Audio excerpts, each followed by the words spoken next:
Hello बच्चों। I hope आप लोग बहुत अच्छे हो गए। जो लास्ट टाइम मैंने होमवर्क दिया था, आई होप आपने ट्राई किया होगा और शायद हो भी गया हो। नहीं हुआ तो कोई बात नहीं, डिस्कस कर लेंगे अभी।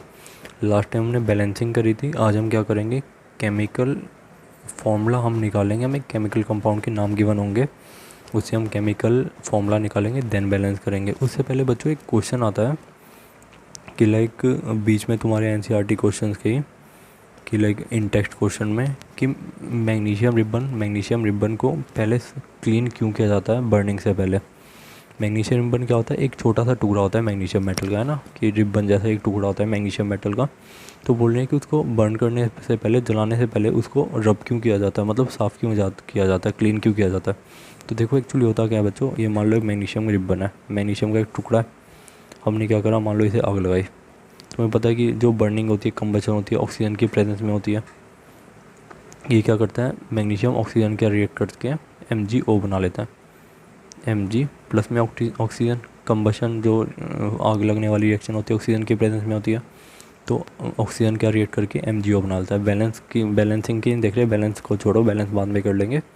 तो मतलब क्या होता है कि ये रिएक्शन होती है कि जब भी तुम्हारा मैग्नीशियम को जब हम जलाते हैं ना, तो ये मेटल पाउडर फॉर्म में कन्वर्ट हो जाता है और क्या बना लेता है, MgO, जो कि होता है मैग्नीशियम ऑक्साइड, है ना। बच्चों ये तो होगी इसकी रिएक्शन कि इसको इस तरह से बर्न करते हैं, सॉलिड मैग्नीशियम तुम्हारा ऑक्सीजन की प्रेजेंस में पाउडर मैग्नीशियम बन जाता है। ठीक है। अब ये बोल रहा है कि जब इसको बर्निंग से पहले हम इसको साफ़ क्यों करते हैं, क्लीन क्यों करते हैं। ठीक है बच्चों, एक्चुअली क्या होता है, मैग्नीशियम जो होता है ना, बहुत ज़्यादा रिएक्टिव मेटल होता है। कैसा मेटल होता है, रिएक्टिव। तो जो भी हवा में ऑक्सीजन वगैरह होती है ना, कहीं तो पड़ा रहता होगा ये, जहाँ भी ऑक्सीजन वगैरह होती है उसके आते रिएक्ट करके ना अपने सरफेस मतलब अपनी सतह पे मैग्नीशियम ऑक्साइड की लेयर बनाता है। ऑक्सीजन होगी हवा के अंदर, उस ऑक्सीजन के साथ रिएक्ट करके अपने सरफेस पे मैग्नीशियम ऑक्साइड की लेयर बना लेगा। लेयर समझते हो ना, एक सतह सी बना लेगा अपने सरफेस पे मैग्नीशियम ऑक्साइड की। और वो लेयर इतनी स्ट्रॉन्ग होती है कि उसको बर्निंग ही नहीं होने देती। इतनी स्ट्रॉन्ग लेयर होती है कि वो बर्निंग ही नहीं होने देती। तो इस वजह से क्या होता है, इस लेयर को, जो मैग्नीशियम ऑक्साइड की लेयर जो फॉर्म हुई है इसके सरफेस पे, उसको हटाने के लिए हम इसे सैंड पेपर से पहले अच्छे से रब करते हैं कि पहले मैग्नीशियम ऑक्साइड की ये लेयर हट जाए और फिर हम इसको जला सकें, ईजिली बर्न कर सकें। देखो मैंने एक्सप्लेन भी उसी तरह से किया है। देखो, because magnesium is a very reactive metal, it reacts with oxygen to form magnesium oxide layer on it surface. कितना रिएक्टिव मेटल है कि ऑक्सीजन क्या रिएक्ट करके, एटमॉस्फेयर वाली ऑक्सीजन क्या रिएक्ट करके मैग्नीशियम ऑक्साइड की लेयर बना लेता है अपने सरफेस पे। और ये जो मैग्नीशियम ऑक्साइड की जो ये लेयर है, मैग्नीशियम रिबन नहीं, मैग्नीशियम ऑक्साइड की जो लेयर है, ये वेरी स्टेबल है एंड प्रिवेंट बर्निंग। इतनी स्टेबल होती है कि ये बर्निंग को रोकती है। So for removing magnesium oxide layer, magnesium ribbon is cleaned bye rubbing sand paper. तो यानी कि वो लेयर इतनी स्ट्रॉन्ग होती है, इतनी स्टेबल होती है कि वो बर्निंग को प्रिवेंट करती है। तो इसलिए मैग्नीशियम ऑक्साइड को रिमूव करने के लिए और बर्निंग को पॉसिबल करने के लिए हम सैंड पेपर होता है ना, जैसे तुम देखा होगा पेंट वेंट के टाइम पे भी हम दीवार वीवार जैसे खींचते होंगे पेंटर लोग, तुमने देखा होगा, उससे हम मैग्नीशियम रिबन को रब करते हैं कि वो रिएक्शन पॉसिबल हो सके। तो बच्चों आई होप ये समझ आ गया होगा। ठीक है बच्चों, अब हम क्या करते हैं, जो हमने कल तुम्हें होमवर्क दिया था उसे डिस्कस करते हैं। इसके अंदर क्या है, बैलेंस करना है केमिकल इक्वेशन को। हमें केमिकल कंपाउंड के नाम गिवन है, फॉर्मूले निकालने हैं। फॉर्मूले निकालने तो तुम्हें आ ही गए हैं वैलेंसी से, बहुत ईजीली तुम कर सकते हो, बट फिर भी डिस्कस करते हैं एक बार। देखो, हाइड्रोजन मैंने बोला था, हाइड्रोजन तुम्हें जहाँ भी कौन रिएक्शन में, उसका मतलब क्या होता है, हाइड्रोजन गैस। H2 गैस ये हम ऑलरेडी डिस्कस कर चुके हैं। हाइड्रोजन गैस होगा, H2 होगा, क्लोरीन गैस होगा, Cl2 होगा। ऑक्सीजन का रिएक्शन में गिवन होगा मतलब O2, है ना। ये सब नाइट्रोजन का ही गिवन होगा मतलब N2। हमें क्या गिवन है, हाइड्रोजन, यानी कि H2, क्लोरीन गिवन है यानी कि Cl2, और हमें क्या गिवन है, हाइड्रोजन क्लोराइड। इसकी वैलेंसी से निकाल ले, हाइड्रोजन का सिंबल H, क्लोरीन का Cl। हाइड्रोजन की वैलेंसी 1, क्लोरीन की 1, क्रिस क्रॉस लगाओ, ये क्या आ गया, HCl। तो हमारे पास रिएक्शन क्या आ गई, H2 प्लस में Cl2 गिव्स HCl। अब चलो इसे क्या बोल रहे हैं, बैलेंस करो। सबसे पहले नॉन मेटल, मेटल तो है नहीं, नॉन मेटल देखेंगे। मेटल इधर कौन है, क्लोरीन, इधर एक, इधर दो है, इधर दो है, इसको 2 से मल्टीप्लाई करो, क्लोरीन 2 गए, क्लोरीन 2 गए, बहुत बढ़िया। अगला नंबर ऑक्सीजन का, ऑक्सीजन तो इधर है नहीं, तो किसका नंबर आएगा, हाइड्रोजन का। इधर हाइड्रोजन कितने हैं, 2, इधर भी 2, रिएक्शन बैलेंस, बहुत ईजिली, वाह, बहुत ईजिली बैलेंस हो गई। अब अगला देखो, सोडियम गिवन है। तुम्हें पता है सोडियम एक मेटल होता है, इसका सिंबल होता है Na। Na से इसको क्या करा, रिप्रेजेंट करा। वाटर, वाटर तुम्हें मालूम है क्या होता है, H2O, इसको H2O से रिप्रेजेंट करा। अब देखो, अब बोल रहा है सोडियम हाइड्रोक्साइड और हाइड्रोक्साइड प्लस में हाइड्रोजन। हाइड्रोजन को पहले लिख लें, हाइड्रोजन है, हाइड्रोजन का मतलब क्या होगा, H2 गैस। हाइड्रोजन अकेला एग्जिस्ट नहीं करती ना, तो आप लोगों को मालूम है। अब NaOH का सोडियम हाइड्रोक्साइड का फॉर्मूला निकालते हैं क्रिस क्रॉस से। सोडियम का Na, हाइड्रोक्साइड का OH, वैलेंसी दोनों की 1 1, क्रिस क्रॉस लगाओ, क्या हो गया NaOH। अब फिर से इस रिएक्शन का क्या करो, बैलेंस करो। ये रिएक्शन हम ऑलरेडी बैलेंस कर चुके हैं, फिर से देख लो। हम इसको किस किस तरह से बैलेंस कर सकते हैं बच्चों, एक तो डायरेक्ट मेथड जो हम अप्लाई करते हैं, और एक जो हम डिवाइड करके कुछ कुछ कर देते हैं ना। पहले हम डिवाइड वाला देखते हैं। Na इधर 1 है, इधर Na 1 है, मेटल 1 है, मेटल 1 है। अगला नंबर नॉन मेटल का, नॉन मेटल इधर कोई है नहीं, अगली कौन है, ऑक्सीजन। इधर ऑक्सीजन कितनी है, 1, इधर ऑक्सीजन कितनी है, 1, बहुत बढ़िया। अगला नंबर हाइड्रोजन का, इधर हाइड्रोजन कितनी है, 2, इधर कितनी है, 1 और 2 3। क्यों ना इसको हम 1 बना दे। 1 कैसे बनाएंगे, 2 हाइड्रोजन को 1 कैसे बनाएंगे, 1 से मल्टीप्लाई करो, 2 हाइड्रोजन 2 से डिवाइड कर दो, हाइड्रोजन कितनी होगी, इधर 1। सब बैलेंस है, देखो Na1 oxygen 1 oxygen 1, hydrogen 2 balance है। इसको क्या करो, पूरी इक्वेशन को 2 से मल्टीप्लाई कर दो, तो इक्वेशन क्या होगी, 2Na प्लस में 2H2O प्लस में 2NaOH, और 2 से 2 कट गया, तो ये इधर क्या आ गया, H2। देखो बैलेंस हुआ, 2Na, बहुत बढ़िया। 2 हाइड्रोजन, सॉरी 2 ऑक्सीजन, 2 ऑक्सीजन, बहुत बढ़िया। 4 हाइड्रोजन, 4 हाइड्रोजन, बहुत बढ़िया, रिएक्शन बैलेंस। और यह इसे कैसे कर सकते थे, सोडियम 1 है, Na1 है, ऑक्सीजन 1 है, ऑक्सीजन 1 है। इधर क्या करो, इसे 2 से मल्टीप्लाई करो, इधर हाइड्रोजन 4 हो गई, ठीक है बच्चों। बट इधर सोडियम कितनी हो गई, 2, इसे 2 से मल्टीप्लाई करो, इधर हाइड्रोजन 4 हो गई, और इधर ऑक्सीजन 2 हो गई, इसे 2 से मल्टीप्लाई करो। वो भी हमने जैसे लास्ट लेक्चर में देखा था, ये ऑलरेडी हम लास्ट लेक्चर में डिस्कस कर चुके हैं। एक बार देख लेना, नहीं समझ आए तो फिर से समझा देंगे, ठीक है बच्चों। आगे चलते हैं। अच्छा बच्चों, देखो ये क्या बोल रहा है, बेरियम क्लोराइड और एल्यूमिनियम सल्फेट रिएक्ट करते हैं और क्या फॉर्म करते हैं, बेरियम सल्फेट और एल्यूमिनियम क्लोराइड। अब इनका क्या करना पड़ेगा, पहले सबका केमिकल फॉर्मूला निकालते हैं, चलो फिर रिएक्शन करेंगे।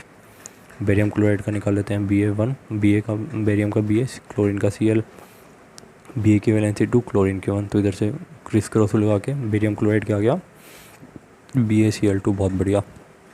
एलुमिनियम सल्फेट पे लगाओ, एलुमिनियम का सिंबल Al, सल्फेट का SO4, एलुमिनियम की वैलेंसी 3, सल्फेट की 2, क्रिस क्रॉस लगाओ, तो इधर से क्या आ गया, Al2 SO4 3, बहुत बढ़िया। प्लस में क्या आ गया, Al2 SO4 3। अब बेरियम सल्फेट देखो, Ba, सल्फेट को किससे रिप्रेजेंट करते हैं, SO4 से, Ba की 2, SO4 की भी 2, 2 से क्रिस क्रॉस लगाओ, Ba2 SO4 2। रिड्यूस फॉर्म में करेंगे तो क्या हो जाएगा, रिड्यूस फॉर्म में करेंगे ना, कि रिएक्शन मतलब अच्छा लगे थोड़ा सा, कि रिएक्शन में बिजी रहे, तो क्या हो गया, BaSO4, बहुत बढ़िया, BaSO4 लिखो। अब इसका क्रिस क्रॉस निकालो, एलुमिनियम Al, क्लोरीन को किसे, क्लोराइड को किसे करते हैं, Cl से, Al की 3, क्लोरीन की 1, क्रिस क्रॉस करो, जाके AlCl3।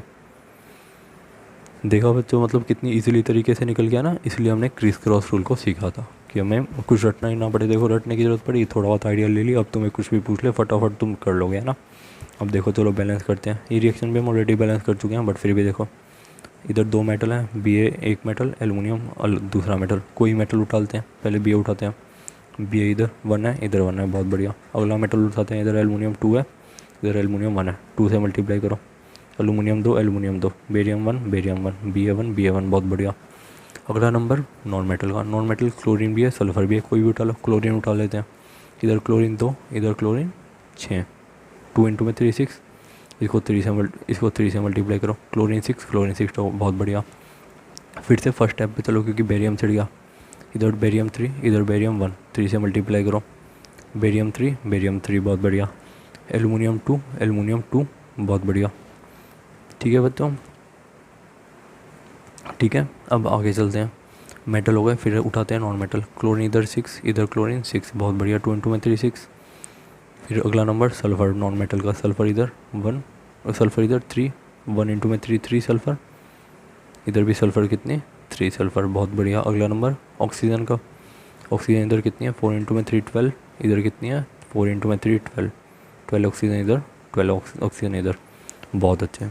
तो बच्चों देखा कितना ईजिली हो गया। प्लीज़ इसको अच्छे से वेयर में करना, क्योंकि मेरे को पढ़ाते टाइम थोड़ा रफली होता है, तो तुम इसको बिल्कुल नीट राइटिंग में करना, कोई भी डाउट हो पूछ लेना। बच्चों अगला क्वेश्चन करने के लिए ना पहले एक हम स्टेट सिंबल के बारे में थोड़ा जान लेते हैं। तुम याद होगा कि हमने वेरी फर्स्ट लेक्चर में बोला था कि हम ना रिएक्टेंट के साइड में मान लो कि तुम्हारा कुछ भी रिएक्ट कर रहा था, जैसे कार्बन प्लस में O2 प्लस में CO2। हमने बोला था कार्बन सॉलिड होता है, ऑक्सीजन गैस होती है, CO2 भी गैस होती है। इसके आगे हमने ये लगाए थे ना SG, ये क्या था, किसकी स्टेट को रिप्रेजेंट कर रहा था कि सॉलिड है, गैस है ना, ये सब बातें। तो अगले क्वेश्चन में पूछ रहा है कि ना एक तो उनके नाम, उनको केमिकल फॉर्मूले बताओ, उनकी स्टेट बताओ और फिर रिएक्शन को बैलेंस करो। तो बच्चों ये स्टेट कैसे बताते हैं, ज़रा इस चीज़ को भी देख लो। पहले तो देखो इनको बोलते हैं स्टेट सिंबल, कि कोई तुम्हारा केमिकल सॉलिड फॉर्म में है, गैसियस फॉर्म में या लिक्विड फॉर्म में है, इनको बोलते हैं स्टेट सिंबल। इनको मान लो सॉलिड है तो उसे ऐसे रिप्रेजेंट करके ब्रैकेट में बंद कर देते हैं, इस तरह से स्टेट सिंबल को रिप्रेजेंट करते हैं, ठीक है। तो देखो स्टेट सिंबल क्या होते हैं, which represent the state of a chemical that it exist in solid, liquid और गैसियस फॉर्म। कि स्टेट सिंबल क्या होते हैं, इनको ब्रैकेट में बंद कर देते हैं, जो हर एक केमिकल के बारे में बताते हैं कि एक सॉलिड है या लिक्विड है या गैस है। कि जैसे कार्बन सॉलिड ऑक्सीजन गैस के साथ रिएक्ट करती है और क्या बनाती है, कार्बन डाइऑक्साइड गैस। कि हमें रिएक्शन के बारे में और अच्छे से आइडिया लग जाए, इसलिए स्टेट सिंबल का यूज़ होता है कि गैस रिएक्ट कर रही है, लिक्विड रिएक्ट कर रही है, क्या बना रही है ना। अच्छा बच्चों देखो, इनको रिप्रेजेंट करने का तरीका कैसे होता है, ब्रैकेट के अंदर उसकी जो शॉर्ट फॉर्म है वो लिखो, SGL है ना। अच्छा बच्चों मान लो तुम्हें कहीं पे रिएक्शन में, मान लो तुम्हें सॉलिड गिवन हो, या तुम्हें दिख लग रहा हो मेटल है, या तुम्हें गिवन हो इनसॉल्यूबल सॉल्ट, या तुम्हें गिवन हो प्रेसिपिटेट। इन तीनों का मतलब क्या होता है कि वो सॉलिड है। कहीं पे सॉलिड जैसा मेटल गिवन हो, या सॉलिड लिख रहा हो, या इनसॉल्यूबल सॉल्ट लिख रहा हो, या प्रेसिपिटेट लिख रहा हो, अगर ऐसा तुम्हें कहीं भी तीनों में से वर्ड दिखे ना, तो मतलब उसके अंदर केमिकल कैसा है, सॉलिड, तो उसे एस से रिप्रेजेंट कर देना, ठीक है बच्चों, इसका मतलब है ना। और कहीं पे तुम्हें मान लो कोई हाइड्रोजन की दिखी है, नाइट्रोजन दिखे, क्लोरीन दिखे, ये सब कैसी होती हैं, गैस। या कहीं पे तुम्हें गिवन हो कि हाइड्रोजन गैस, तो मतलब कहीं भी तुम्हें गैस दिखे तो उसको कैसे रिप्रेजेंट कर दो, G से, ठीक है बच्चों। मतलब ये तुम जब क्वेश्चन में गिवन हो कि स्टेट के साथ रिप्रेजेंट करो, सिर्फ तभी करना, तभी साथ में लिखना GL वगैरह जो भी है ना। अब मान लो तुम्हें गिवन हो कि लिक्विड है, कि पानी है या कोई है, तुम्हें आइडिया लग जाए कि लिक्विड है, तो उसको कैसे रिप्रेजेंट करेंगे, L से, ठीक है बच्चों। और कई बार क्या होता है ना, केमिकल को वाटर के अंदर दिया जाता है, ऐसे बोल देते हैं कि NaCl इन वाटर, या barium sulphate in water, sodium hydroxide in water. ऐसे जो सॉल्यूशन होते हैं उसको क्या बोलते हैं, एक्वस। कहीं भी तुम्हें दिखे कि मान लो कोई भी चीज़ पानी के अंदर डाल दे, तो उसको क्या बोलेंगे, एक्वस। और उसको कैसे रिप्रेजेंट करते हैं, AQ से, ठीक है बच्चों। उसको कैसे रिप्रेजेंट करते हैं, AQ से। अब मान लो कोई भी तुम्हें केमिकल दिया हो सॉल्यूशन में, कि मान लो तुम्हें दिया है NaCl in solution, barium sulphate in solution, aluminium chloride in solution, ऐसे सॉल्यूशन को क्या बोलते हैं, एक्वस। उसको कैसे रिप्रेजेंट करते हैं, AQ से। एक दो तुम रिएक्शन देख लो, तुम्हें समझ आ जाएगा बच्चों। मान लो ऐसे तुम्हें कुछ गिवन है कि like sodium chloride in water, sodium chloride in water reacts with oxygen. अब इसमें तुम्हें पूछ ले कि इसकी स्टेट रिप्रेजेंट करो, इसको लिखो NaCl। सोडियम क्लोराइड क्या होता है, NaCl तुम्हें मालूम है। इन वाटर बोल रहा है तो इसके साइड में क्या लिख दो, एक्वस। और किसके साथ रिएक्शन कर रहा है, ऑक्सीजन के साथ, मतलब प्लस। ऑक्सीजन कैसी होती है, O2, ये क्या होती है, गैस, तो इसके साइड में लिख दो गैस। मतलब ये जो स्टेट सिंबल का एग्जांपल है, ठीक है बच्चों। और मैं तुम्हें क्वेश्चन दे रहा हूँ, ये स्टेट सिंबल जिसके अंदर क्या होगा कि तुम्हें केमिकल कंपाउंड गिवन होंगे, उनका बोलेगा केमिकल फॉर्मूले लिखो, उसको बैलेंस करो, ठीक है, और उसके साथ में उसकी स्टेट लिखो। अगर देखो तुमसे स्टेट लिखी जाती है तो तुम लिखना, नहीं तो कोई बात नहीं, जस्ट ट्राई कर लेना, नहीं तो एटलीस्ट इतना तो कर ही लेना कि तुम उसको नाम लिख लो और बैलेंस कर लो। और स्टेट लिखी जाती है तो लिख लेना, नहीं तो स्टेट हम मिल के लिख लेंगे, ठीक है बच्चों। जो मैं होमवर्क अटैच कर रहा हूँ प्लीज़ कर लेना, ठीक है बच्चों। See you in next lecture. Thank you so much.